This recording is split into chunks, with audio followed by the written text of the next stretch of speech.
ओम शांति। 24 अप्रैल 2024 प्रातः मुरली। ओम शांति। बाप दादा मधुबन। आज बाबा ने सुनाया, मीठे बच्चे, तुम सवेरे अमीर बनते हो, शाम को फकीर बनते हो। फकीर से अमीर, पतित से पावन बनने के लिए 2 शब्द याद रखो, मन मनाभव, मध्याजीभव। बाबा कहते, मीठे बच्चे, तुम सवेरे अमीर बनते हो, शाम को फकीर बनते हो। फकीर से अमीर, पतित से पावन बनने के लिए 2 शब्द याद रखो, मन मनाभव, मध्याजीभव। आज की मुरली से बाबा ने प्रश्न किया है, कर्म बंधन से मुक्त होने की युक्ति क्या है? कर्म बंधन से मुक्त होने की युक्ति क्या है? उत्तर में बाबा ने बताया, नंबर 1, याद की यात्रा तथा ज्ञान का सिमरण। नंबर 2, एक के साथ सर्व संबंध रहे, अन्य कोई में भी बुद्धि ना जाए। नंबर 3, जो सर्वशक्तिवान बैटरी है, उस बैटरी से योग लगा हुआ हो, अपने ऊपर पूरा ध्यान हो, दैवी गुणों के पंख लगे हुए हो, तो कर्म बंधन से मुक्त होते जाएंगे। ओम शांति। बाप ने बैठ समझाया है, ये है भारत के लिए कहानी। क्या कहानी है? सुबह को अमीर हैं, शाम को फकीर हैं। इस पर एक कहानी है, सुबह को अमीर था और शाम को फकीर हुआ। ये बातें तुम जब अमीर हो तब नहीं सुनते हो। बाबा कहते, जब अमीर हो तब नहीं सुनते। और बाबा ने कहा, जब फकीर, बाबा ने कहा, फकीर और अमीर की बात है, तुम बच्चे संगम युग पर ही सुनते हो। ये दिल में धारण करना है। बरोबर भक्ति फकीर बनाती है। बाबा ने कहा, बरोबर भक्ति फकीर बनाती है, ज्ञान अमीर बनाता है। दिन और रात भी बेहद का है, फकीर और अमीर भी बेहद की बात है, और बनाने वाला भी बेहद का बाप है। सभी पतित आत्माओं के लिए एक ही बैटरी है पावन बनने की। सभी आत्माओं के लिए एक ही बैटरी है पावन बनाने की। ऐसे ऐसे टोटके याद रखो तो भी खुशी में रहेंगे। बाबा ने कहा, ऐसी ऐसी छोटी छोटी बातें याद रखो तो भी खुशी में रहेंगे। बाप कहते, बच्चे, तुम सवेरे अमीर बन जाते हो, फिर शाम को फकीर बन जाते हो। बाबा कहते, सुबह अमीर बन जाते हो और शाम को फकीर बन जाते हो। कैसे बनते हो, ये बाप ही बैठ करके तुमको समझाते हैं। फिर पतित से पावन, फकीर से अमीर बनने की युक्ति भी बाप ही बतलाते हैं। मन मनाव, मध्याजी भाव, ये 2 युक्तियां हैं। बाबा ने कहा, मन मनाव, मध्याजी भाव, ये 2 युक्तियां हैं। ये भी बच्चे जानते हैं, ये पुरुषोत्तम संगम युग है। तुम जो भी यहाँ बैठे हो, गारंटी है तुम स्वर्ग के अमीर जरूर बनेंगे, नंबरवार पुरुषार्थ अनुसार। स्कूल में भी ऐसे होता है, नंबरवार क्लास ट्रांसफर होता है। इम्तिहान पूरा होता है तो फिर नंबरवार जाकर बैठते हैं। वह है हद की बात और ये है बेहद की बात। नंबरवार रुद्र माला में जाते हैं, माला अथवा झाड़, बीज तो झाड़ का ही है, परमात्मा फिर मनुष्य सृष्टि का बीज है। ये बच्चे जानते हैं कि झाड़ वृद्धि को कैसे पाता है, पुराना कैसे होता है। आगे ये तुम नहीं जानते थे, बाप ने आकर समझाया है। बाबा कहते, आगे तुम नहीं जानते थे, बाप ने आकर के समझाया है। अभी ये है पुरुषोत्तम संगम युग। अभी तुम बच्चों को पुरुषार्थ करना है, दैवी गुण के पंख भी धारण करने हैं, अपने ऊपर पूरा ध्यान देना है। याद की यात्रा से ही तुम पावन बनेंगे, और कोई उपाय नहीं। बाबा कहते याद की यात्रा से ही पावन बनेंगे, और कोई उपाय नहीं। बाप जो सर्वशक्तिमान बैटरी है, उनसे पूरा योग लगाना है। उनकी बैटरी कभी ढीली नहीं होती, वह सतो रजो तमो में नहीं आते, क्योंकि उनकी सदा कर्मातीत अवस्था है। तुम बच्चे कर्म बंधन में आते हो। बाबा कहते कितने कड़े बंधन है। इन कर्म बंधनों से मुक्त होने का एक ही उपाय है, याद की यात्रा। इसके सिवाय और कोई उपाय नहीं। जैसे ये ज्ञान है, ये भी हड्डियां नरम करता है, यूं तो भक्ति भी नरम बनाती है। धर्म से जुड़ा हुआ व्यक्ति, उसकी भावना कहीं ना कहीं अच्छी होती है। बाबा ने कहा कहेंगे ये बेचारा भक्त आदमी है, इनमें ठगी याद कुछ भी नहीं होती। भक्त होगा, एक्यूरेट भक्त होगा, तो वह भी ठगी चोरी चकारी नहीं करेगा। परंतु भक्तों में ठगी भी होती है, बाबा अनुभवी है। आत्मा शरीर द्वारा धंधा दौरी करती है, तो इस जन्म का भी सब कुछ स्मृति में आता है। बाबा ने कहा इस जन्म की सारी कर्म कहानी याद आ जाती है। आत्मा को सब याद रहता है कि इस जन्म में मैंने क्या क्या पुण्य का काम किया और क्या क्या पाप का काम किया, क्या गलती की और क्या नहीं की, तो सब कुछ याद रहता है ना। तो बाबा ने कहा 4-5 वर्ष की आयु से अपनी जीवन कहानी याद रहनी चाहिए। कोई 10-20 वर्ष की भी बात भूल जाते हैं, कोई 10-20 वर्ष की भी भूल जाते हैं। जन्म जन्मांतर का नाम रूप याद तो नहीं रह सकता। एक जन्म का जो कुछ बता सकते हैं, फोटो आदि रखते, दूसरे जन्म का तो पता नहीं रह सकता। हर एक आत्मा भिन्न नाम रूप देश काल में पार्ट बजाती है। नाम रूप सब बदलता रहता है। ये तो बुद्धि में है कैसे आत्मा एक शरीर छोड़ फिर दूसरा लेती है।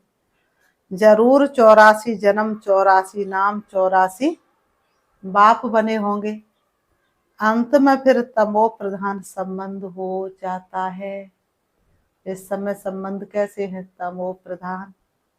इस समय जितने संबंध होते उतने कभी नहीं होते हैं। कलयुगी संबंधों को बंधन ही समझना चाहिए। कितने बच्चे होते हैं, फिर शादी करते, फिर बच्चे पैदा करते हैं। इस समय सबसे जास्ती बंधन है चाचे मामे काके का। जितने जास्ती संबंध उतने जास्ती बंधन है। अखबार में पढ़ा 5 बच्चे इकट्ठे जन्मे पांचों ही तंदुरुस्त है। हिसाब करो कितने ढेर संबंध बन जाते हैं। इस समय तुम्हारा संबंध सबसे छोटा है। सिर्फ एक बाप से सर्व संबंध है। सच्चा नाता परम पिता का, जग के नाते झूठे। सारी दुनिया के नाते रिश्ते झूठे हैं। एक परम पिता परमात्मा का ही सच्चा नाता है। दूसरा कोई से भी तुम्हारा बुद्धि योग नहीं है सिवाय एक के। सतयुग में फिर इससे जास्ती है। हीरे जैसा जन्म तुम्हारा अभी है। हाईएस्ट बाप बच्चों को एडॉप्ट करते, जीते जी गोद में जाना वर्षा पाने के लिए, सो भी अभी ही होता है। तुम ऐसे बाप की गोद में आए हो जिससे तुमको वर्षा मिलता है। तुमने ऐसे बाप की गोद ली है जिससे तुम्हें 21 जन्मों का वर्षा मिलता है। तुम ब्राह्मणों से ऊंच कोई है नहीं, सबका योग एक के साथ है। तुम्हारा आपस में भी कोई संबंध नहीं। बहन भाई का संबंध भी गिरा देता है। संबंध एक से होना चाहिए, यह है नई बात। पवित्र होकर वापस घर जाना है। ऐसे ऐसे विचार सागर मंथन करने से तुम बहुत रौनक में आएंगे। सतयुगी रौनक और कलयुगी रौनक में रात दिन का फर्क है। बाबा कहते सतयुगी रौनक और कलयुगी रौनक में रात दिन का फर्क है। भक्ति मार्ग के समय है ही रावण का राज्य। पिछाड़ी में साइंस का घमंड भी कितना होता है। जैसे सतयुग से भेंट करते हैं। बाबा कहते हैं साइंस ने क्या नहीं निकाला है। देखो साइंस की कमाल। यहाँ बैठे हुए अमेरिका की भी खबर ले सकते हैं। तो ये साइंस का ही तो कमाल है ना। तो बाबा ने कहा पिछाड़ी में साइंस का घमंड भी कितना होता है, जैसे सतयुग से भेंट करते हैं। एक बच्ची ने समाचार लिखा कि हमने प्रश्न पूछा कि स्वर्ग में हो या नरक में, तो 4-5 ने कहा हम स्वर्ग में हैं। बुद्धि में रात दिन का फर्क पड़ जाता है। कोई समझते हम तो नरक में हैं, फिर उनको समझाना पड़ता है कि स्वर्गवासी बनने चाहते हो। स्वर्ग कौन स्थापन करते, ये बहुत मीठी मीठी बातें हैं। तुम नोट करते परंतु वह कॉपी में ही नोटस रह जाते हैं, समय पर याद नहीं आते। अब पतित से पावन बनाने वाला परमपिता परमात्मा शिव है। वह कहते मामे कम याद करो तो पाप कट जाए। याद में कोई तो आमदनी होगी ना। याद की रस्म अब निकली है। याद से ही तुम कितने ऊंच स्वच्छ बनते हो। जितनी जो मेहनत करेगा उतना ऊंच पद पाएगा। बाबा से भी पूछ सकते हो। दुनिया में तो संबंध और जायदाद के पीछे झगड़े हैं। यहाँ तो कोई संबंध नहीं, एक बाप दूसरा ना कोई। बाप है बेहद का मालिक। बात तो बड़ी सहज है। उस तरफ है स्वर्ग और इस तरफ है नरक। नरकवासी अच्छे या स्वर्गवासी अच्छे? जो सयाने होंगे वह तो कहेंगे स्वर्गवासी अच्छे।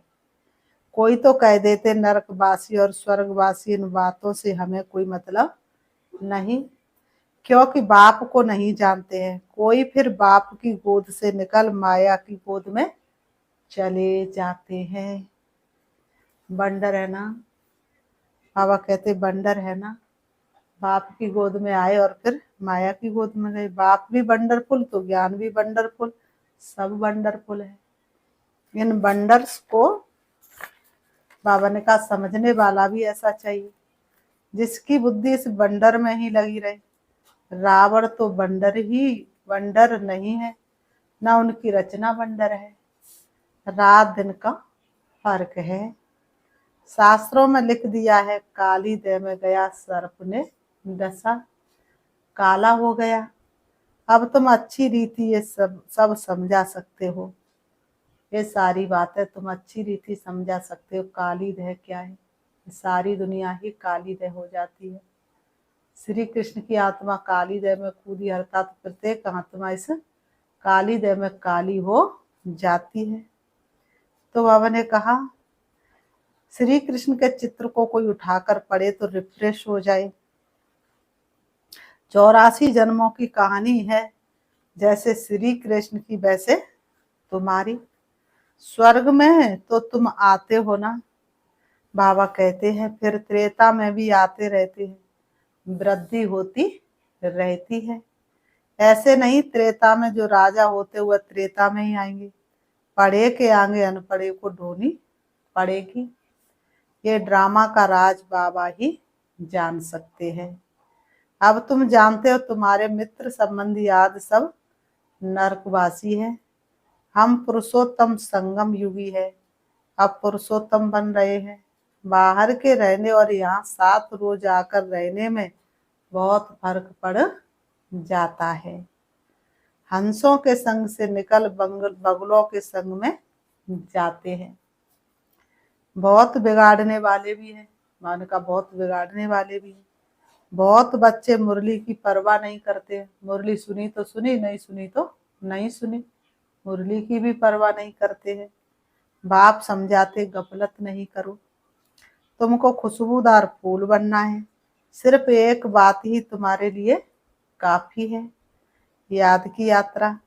यहाँ तुमको ब्राह्मणों का ही संग है, कहाँ ऊंचते ऊंच कहाँ नीच। बाबा ने कहा कहाँ ऊंचे थे ऊंच और कहाँ नीच। बच्चे लिखते बाबा बगुलों के झुंड में हम एक हंस क्या करेंगे। बगुले कांटे लगाते, कितनी मेहनत करनी पड़ती है। बाप की श्रीमत पर चलने से पद भी ऊंच मिलेगा। सदैव हंस होकर रहो, बगुले के संग में बगुला न बन जाओ। गायन है आश्चर्यवत सुनंती कथंती, भागंती हो जाते हैं।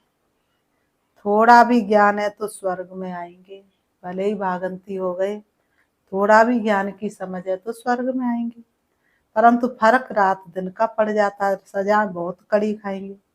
बाप कहते मेरी मत पर न चल, पतित बने तो 100 गुना दंड पड़ जाता है, फिर पद भी कम हो जाता है, ये राजा ही स्थापन हो रही है, ये बातें भूल जाती हैं।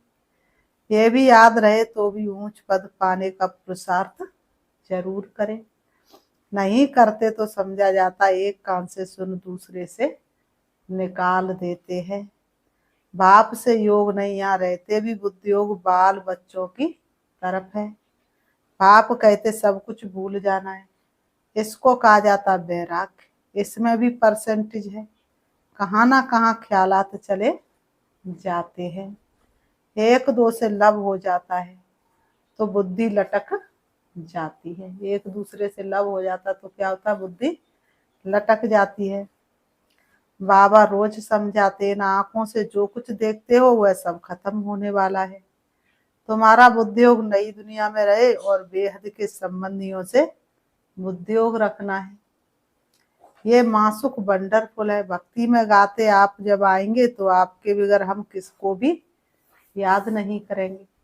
भक्ति में गाते आप जब आएंगे तो आपके सिवाय हम किसी को याद नहीं करेंगे। अब मैं आया हूं तो अब तुमको सब तरफ से बुद्धियोग हटाना पड़े ना, ये सब कुछ मिट्टी में मिल जाना है। मान मेरा कहना नहीं तो पछताएगा, मिट्टी का खिलौना ये मिट्टी में ही मिल जाएगा। तुम्हारा जैसे मिट्टी के साथ बुद्धियोग है, मेरे साथ बुद्धियोग होगा तो मालिक बन जाएंगे। बाप कितना समझदार बनाते हैं, मनुष्य नहीं जानते कि भक्ति क्या है और ज्ञान क्या है। अब तुमको ज्ञान मिला है तब तुम भक्ति को भी समझते हो, अब तुमको फीलिंग आती है कि भक्ति में कितना दुख है। मनुष्य भक्ति करते अपने को बहुत सुखी समझते हैं, फिर भी कहते हैं भगवान आकर फल देंगे। किसको और कैसे फल देंगे? बाबा ने कहा वह कुछ भी नहीं समझते, अब तुम जानते हो बाप भक्ति का फल देने आए हैं। अब तुम बच्चों को निश्चय बैठता है कि भगवान सृष्टि पर आकर के हम बच्चों को क्या कर रहे हैं, भक्ति का फल दे रहे हैं। बाबा ने कहा विश्व की राजधानी का फल जिस बाप से मिलता वह बाप को डायरेक्शन, वह बाप जो डायरेक्शन देते हैं उस पर ही हम बच्चों को चलना पड़े। बाप जो डायरेक्शन दे उस पर ही चलना पड़े। उनको कहा जाता ऊंचे से ऊंची मत, मत मिलती तो सबको है, फिर कोई चल सके कोई चल ना सके। बेहद की बात सही स्थापन होनी है। तुम अभी समझते हो हम क्या थे, अब हमारी क्या हालत है। माया एकदम खत्म कर देती है, ये तो जैसे मुर्दों की दुनिया है। भक्ति मार्ग में तुम जो कुछ सुनते थे वह सब सत सत करते थे, लेकिन तुम जानते हो कि सच तो एक बाप ही सुनाते हैं। ऐसे बाप को याद करना चाहिए। यहाँ कोई बाहर वाला बैठा हो तो उनको कुछ भी समझ में नहीं आएगा, यहाँ बाहर वाला बैठा होगा तो उनको कुछ भी समझ में नहीं आएगा। जब तक 7 दिन का कोर्स नहीं किया होगा तो कुछ भी समझ में नहीं आएगा। कहेंगे ये तो पता नहीं क्या सुनाते हैं। सारी दुनिया कहती है परमात्मा सर्वव्यापी है और ये कहते हुए हमारा बाप है। कांध से नाना करते रहेंगे, ऐसी ऐसी बातें सुनेंगे तो कंध से नाना करते रहेंगे। तुम्हारे अंदर से हाँ हाँ निकलती रहेगी और वो नाना करते रहेंगे। इसलिए नए को अलाउ नहीं किया जाता है। फिर बाबा कहते अच्छा मीठे मीठे सिखिलते बच्चों प्रति मात पिता बाप दादा का याद प्यार। और गुड मॉर्निंग रूहानी बाप की रूहानी बच्चों को नमस्ते। हम रूहानी बच्चों की रूहानी बाप दादा को याद प्यार और नमस्ते नमस्ते नमस्ते। धारणा के लिए मुख्य सार नंबर 1, खुशबूदार फूल बनने के लिए संग की बहुत संभाल करनी है। खुशबूदार फूल बनने के लिए संग की बहुत संभाल करनी है।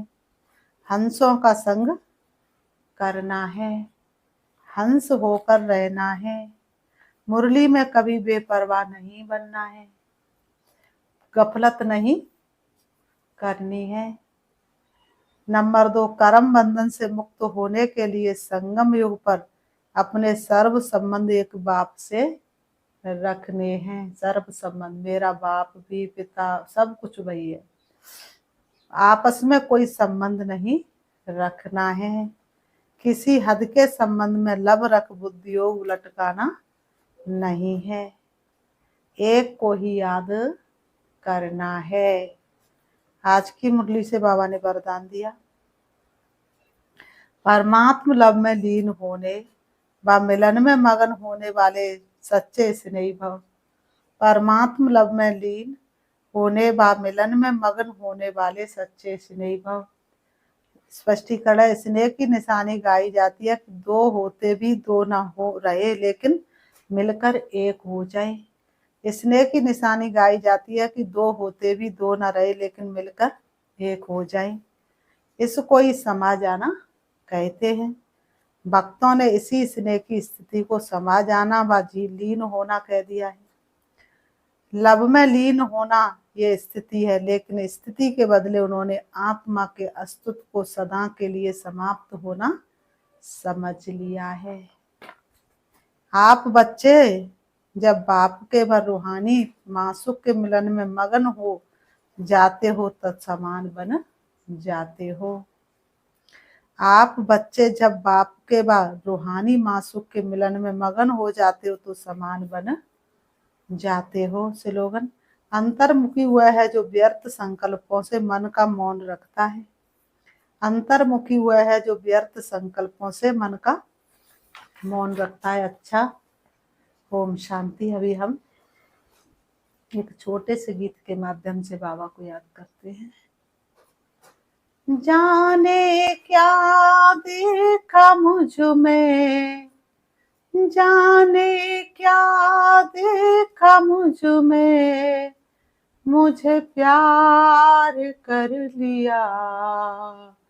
मेरे लाडले कहा आंचल में भर लिया। जाने क्या देखा मुझ में, तेरा प्यारी सोच करके आंखों में आंसू आए। तेरा प्यार सोच करके आंखों में आंसू आए। मोती ने बना के दिल में लिया समाए। सागर में मन के मेरे गागर में भर लिया। सागर को मन के मेरे गागर में भर दिया। मेरे लाडले कहाँ आंचल में भर लिया। जाने क्या देखा मुझ में, मुझे प्यार कर लिया। मेरे लाडले कहाँ, मेरे लाडले कहाँ, आंचल में भर लिया। गोदी में बाबा तेरे, मनमा करे हिलोरे। आनंद रस में मेरे, अंतर में है किलोरे। अपना बना के हमको, अपना बना के हमको, क्या से क्या कर लिया। मेरे लाडले कहाँ, आंचल में भर दिया। जाने क्या देखा मुझ में, मुझे प्यार कर लिया। मेरे लाडले कहाँ, आंचल में भर लिया। ओम शांति।